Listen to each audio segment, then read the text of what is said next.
The sound of the suitcase zipper was louder than it should have been, almost like she wanted me to hear it. She didn't look at me when she spoke. "I'm taking the kids. You refused to open our marriage, so I'm moving in with Ryan." The name meant nothing to me at first. My daughter appeared in the doorway, her eyes shining far too brightly for the moment. "We don't need you anymore," she said coldly. "My new dad is buying me a car for my 16th birthday, and we're moving into his Beverly Hills mansion." Her words didn't feel like her own. They carried the sting of lines fed to her, rehearsed by someone else. I just stood there, silent, watching them carry pieces of my life out the door. Then came the click of the front lock as they left, soft, almost gentle. Almost. Ryan. The name stuck in my head like a splinter. That night, I poured myself a drink and opened my laptop. Her cloud account was still logged in. 57 new photos uploaded over the past 2 weeks. There he was, tall, sunburned, with an expensive smile, holding my children in a way that suggested permanence. There was a dinner receipt in Beverly Hills, a hotel booking under her maiden name. And then I read the text threads. His messages dripped with fake charm, the kind that rots teeth. Hers were needy, fawning. She had rewritten our entire history in those conversations, painting herself as the trapped one, the victim. The only mention of me was as some obstacle that needed to be removed.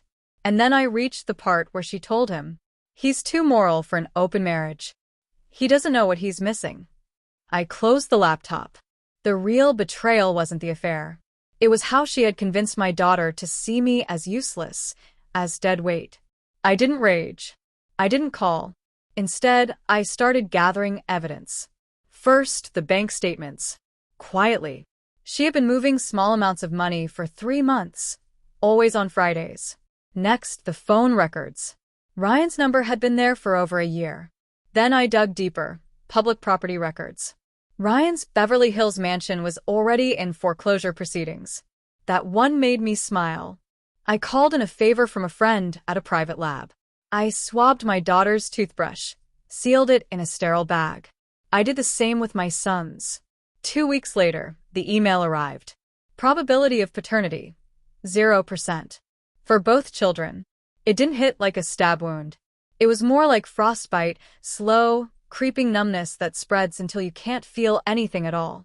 I told no one. I just kept working. I pulled Ryan's employment history. Spotty at best.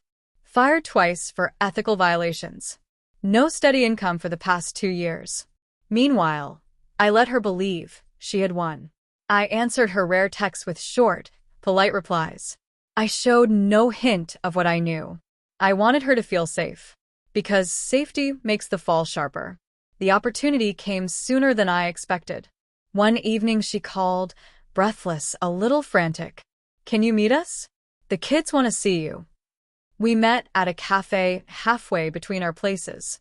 Ryan was there too, smug, casual, one arm draped behind her chair.